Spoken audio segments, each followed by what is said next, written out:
आकाशवाणी देहरादून से प्रस्तुत है प्रादेशिक समाचार। पहले मुख्य समाचार। गृह मंत्री अमित शाह, विदेश मंत्री डॉक्टर एस जयशंकर, कृषि मंत्री शिवराज सिंह चौहान और सूचना एवं प्रसारण मंत्री अश्विनी वैष्णव सहित कई केंद्रीय मंत्रियों ने पदभार ग्रहण किया। मुख्यमंत्री पुष्कर सिंह धामी ने मानसून के मद्देनजर 15 जून से पहले सभी तैयारियां पूरा करने के निर्देश दिए। उच्च शिक्षण संस्थानों में छात्र अगले शैक्षणिक वर्ष से साल में 2 बार प्रवेश ले सकेंगे, विश्वविद्यालय अनुदान आयोग ने फैसला लिया। और चारधाम यात्रा पर उत्तराखंड पहुंचने वाले श्रद्धालुओं का आंकड़ा 20 लाख के पार पहुंचा। नमस्कार, समाचारों के साथ मैं प्रियंका मलिक और अब समाचार विस्तार से। नवगठित केंद्रीय मंत्रिपरिषद के कई मंत्रियों ने आज अपना पदभार ग्रहण कर लिया है। आज पदभार ग्रहण करने वालों में गृह मंत्री अमित शाह, विदेश मंत्री डॉक्टर एस जयशंकर, कृषि मंत्री शिवराज सिंह चौहान और सूचना एवं प्रसारण मंत्री अश्विनी वैष्णव प्रमुख है। अश्विनी वैष्णव ने सूचना एवं प्रसारण मंत्री का पदभार ग्रहण किया है। पत्रकारों से बातचीत करते हुए श्री वैष्णव ने कहा कि पिछले 10 सालों में प्रधानमंत्री नरेंद्र मोदी ने लोगों के जीवन में एक बहुत बड़ा बदलाव लाया है। उन्होंने कहा कि श्री मोदी ने भारत की अर्थव्यवस्था को 11वें स्थान से 5वें स्थान पर ला दिया। वहीं डॉक्टर एल मुरुगेशन ने आज सूचना एवं प्रसारण राज्य मंत्री का पदभार ग्रहण किया है। इस बीच अल्मोड़ा से सांसद अजय टम्टा ने सड़क एवं परिवहन मंत्रालय में राज्य मंत्री का पद मिलने पर प्रधानमंत्री और पार्टी का आभार व्यक्त किया। उन्होंने कहा कि पिछले 10 वर्षों में सड़क और परिवहन के क्षेत्र में सरकार ने बेहतर काम किया है। श्री टम्टा ने कहा कि पिछले 10 वर्षों में केंद्र सरकार ने विकास की जो गति देश को दी है, उसमें वो अपना पूरा योगदान देंगे।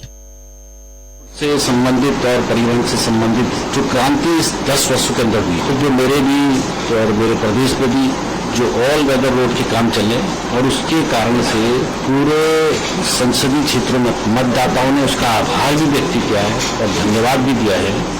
और उसी का प्रतिफल है कि हमारी पांचों लोकसभा क्षेत्र हम चुनाव जीत के आए। अभी ये जिम्मेदारी मुझे मिली है और मैं आपको पूरा विश्वास दिलाता हूं कि पिछले 10 वर्षों में हमारे डिपार्टमेंट के द्वारा जो क्रांति इस देश के अंदर लाई है, उसमें मैं भी अपना योगदान दूंगा और देश में जो सड़क परिवहन विभाग का मंत्रालय का जो काम तेज गति के साथ चल रहा है, उसको हम और तेज गति से करेंगे। मुख्यमंत्री पुष्कर सिंह धामी ने आगामी मानसून के मद्देनजर 15 जून से पहले सभी तैयारियां पूरी करने के संबंधित अधिकारियों को निर्देश दिए हैं। उन्होंने मानसून सीजन में मरीजों और गर्भवती महिलाओं के लिए आपातकालीन स्थिति में हेली एम्बुलेंस की व्यवस्था करते हुए स्वास्थ्य विभाग द्वारा सभी गर्भवती महिलाओं को चिन्हित करने के भी निर्देश दिए। आज सचिवालय में मानसून की तैयारियों की बैठक में मुख्यमंत्री ने आपदा प्रबंधन की दृष्टि से अल्मोड़ा जिले के सरियापनी में राज्य आपदा मोचन बल एसडीआरएफ बटालियन खोलने के भी निर्देश दिए। उन्होंने सभी जिलाधिकारियों को भूस्खलन वाले क्षेत्रों को चिन्हित करते हुए सभी आवश्यक व्यवस्थाएं समय पर करने को कहा। उन्होंने कहा कि जिन क्षेत्रों में बरसाती नदी और नाले उफान पर आते हैं, वहां वैकल्पिक व्यवस्थाओं के लिए अभी से कार्य योजना बना ली जाए। मुख्यमंत्री ने मानसून के दौरान पर्वतीय जिलों में आवश्यक दवा, खाद्य सामग्री और अन्य मूलभूत आवश्यकताओं से संबंधित सभी व्यवस्थाएं पर्याप्त मात्रा में रखने के भी निर्देश दिए हैं। किसी न किसी रूप में हमको आपदाओं का भी सामना करना पड़ता है, अतिवृष्टि का सामना करना पड़ता है, नदी नालों की जो बाढ़ आती है उसका भी सामना होता है, जल भराव होता है। तो उसी से संबंधित क्योंकि आगे हमको किस प्रकार से काम करना है, हमारा पूरा एडमिनिस्ट्रेशन एक एक्शन मोड में रहे और जहां भी जरूरत हो उससे पहले से जो तैयारियां करनी है वो सब तैयारियों के लिए कहीं जहां साफ सफाई होनी है साफ सफाई हो, कुछ जगह पर जो नाले बंद हो गए हैं उन सबको खोला जाए, कहीं पर जो है कूड़ा जमा हो जाता है वो सब चीजें, और साथ में ऐसे समय में रोडें बंद हो जाती हैं तो रोडें भी खुलें। क्योंकि चारधाम यात्रा भी चल रही है तो उसका भी विशेष रूप से चूंकि यह है कि कहीं मार्ग ज्यादा लंबे समय तक अवरुद्ध न हो, तो इन सब विषयों पर बात। 21 जून को मनाए जाने वाले 10वें अंतर्राष्ट्रीय योग दिवस को लेकर देश में बड़ा उत्साह है। इस संबंध में प्रधानमंत्री नरेंद्र मोदी ने आज एक सोशल मीडिया पोस्ट में कहा कि योग एक शाश्वत अभ्यास है जो एकता और सद्भाव की प्रेरणा देता है। उन्होंने विविध संस्कृतियों और क्षेत्रों को जोड़ने की उल्लेखनीय क्षमता पर प्रकाश डाला और कहा कि योग ने समग्र कल्याण की खोज में दुनिया भर के लाखों लोगों को एकजुट किया है। श्री मोदी ने कहा कि हर किसी को योग को अपने जीवन का अभिन्न अंग बनाने के लिए प्रतिबद्ध होना चाहिए और दूसरों को भी इसे अपने जीवन का हिस्सा बनाने के लिए प्रोत्साहित करना चाहिए। उन्होंने कहा कि योग शांति और धैर्य के साथ जीवन की चुनौतियों से निपटने में सक्षम बनाने का काम करता है। श्री मोदी ने सोशल मीडिया पर कुछ वीडियो भी साझा की। उन्होंने आशा व्यक्त की कि ये वीडियो लोगों को योग का अभ्यास करने के लिए प्रोत्साहित करेंगी।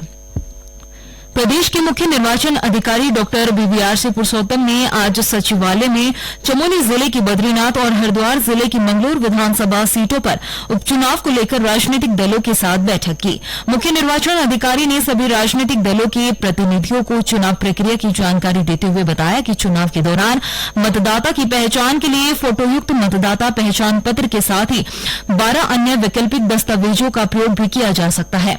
उन्होंने आदर्श आचार संहिता के संबंध में भी जानकारी दी। मुख्य निर्वाचन अधिकारी ने उपचुनाव के दौरान शांतिपूर्ण चुनाव प्रक्रिया के लिए सभी राजनीतिक दलों से सहयोग की अपेक्षा की है। ये समाचार आकाशवाणी के देहरादून केंद्र से प्रसारित किए जा रहे हैं। ताजा समाचार के लिए आप हमारे सोशल मीडिया एक्स व Facebook page Akashvani news Uttarakhand को फॉलो कर सकते हैं। साथ ही ये समाचार हमारे YouTube channel Akashvani news Uttarakhand पर भी उपलब्ध हैं। विश्वविद्यालय अनुदान आयोग यूजीसी ने उच्च शिक्षण संस्थानों को अगले शैक्षणिक वर्ष से साल में छात्रों को 2 बार प्रवेश देने की अनुमति देने का नीतिगत निर्णय लिया है। वर्तमान में यूजीसी एक वर्ष में एक शैक्षणिक सत्र में प्रवेश की अनुमति देता है।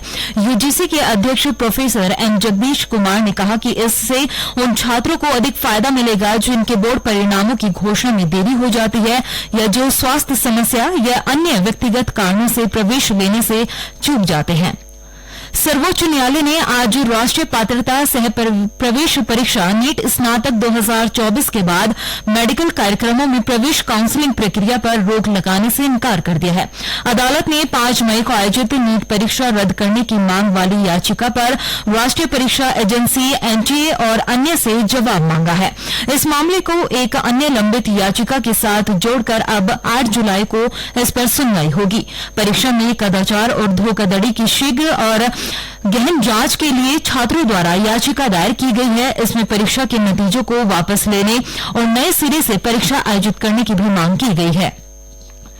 प्रदेश में इस साल चारधाम यात्रा के प्रति श्रद्धालुओं में भारी उत्साह देखने को मिल रहा है। 10 मई से शुरू हुई इस पवित्र तीर्थ यात्रा में सिर्फ एक महीने में 20 लाख से अधिक श्रद्धालुओं ने चारों धाम के दर्शन किए हैं। तीर्थ यात्री में सबसे अधिक उत्साह केदारनाथ यात्रा को लेकर नजर आ रहा है।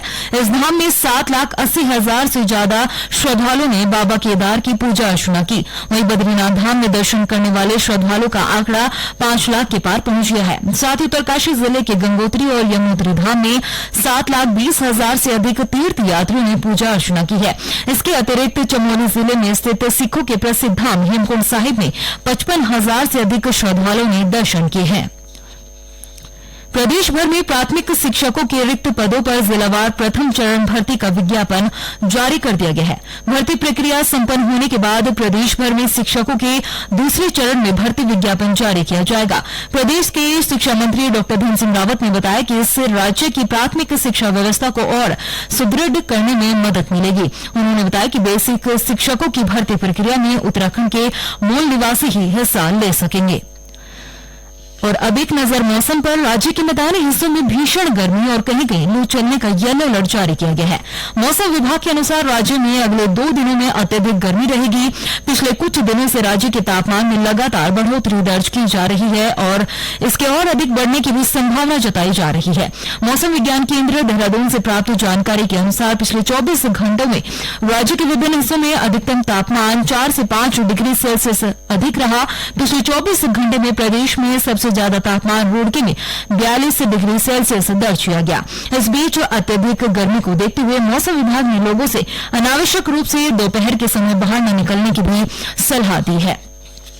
प्रदेश के सैनिक कल्याण मंत्री गणेश जोशी ने आज पंतनगर में पूर्व सैनिक संगठन के पदाधिकारियों से मुलाकात कर आर्मी कैंटीन और प्रशिक्षण भवन निर्माण सहित अन्य मुद्दों पर चर्चा की। इस दौरान उन्होंने संबंधित विभाग के अधिकारियों से बातचीत कर पूर्व सैनिकों की मांगों पर त्वरित कार्यवाही के निर्देश दिए। उन्होंने बताया कि बिंदु खत्ता शहीद स्मारक के निर्माण के लिए वन विभाग की अनुमति मिल चुकी है और जल्द ही निर्माण कार्य शुरू किया जाएगा।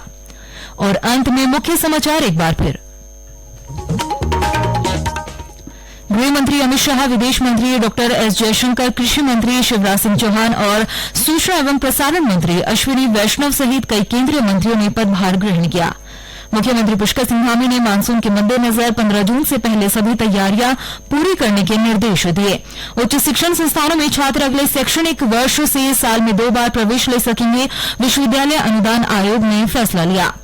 और चारधाम यात्रा पर उत्तराखंड पहुंचने वाले श्रद्धालुओं का आंकड़ा 20 लाख के पार पहुंचा। इसके साथ ही प्रादेशिक समाचार का बुलेटिन समाप्त हुआ। नमस्कार।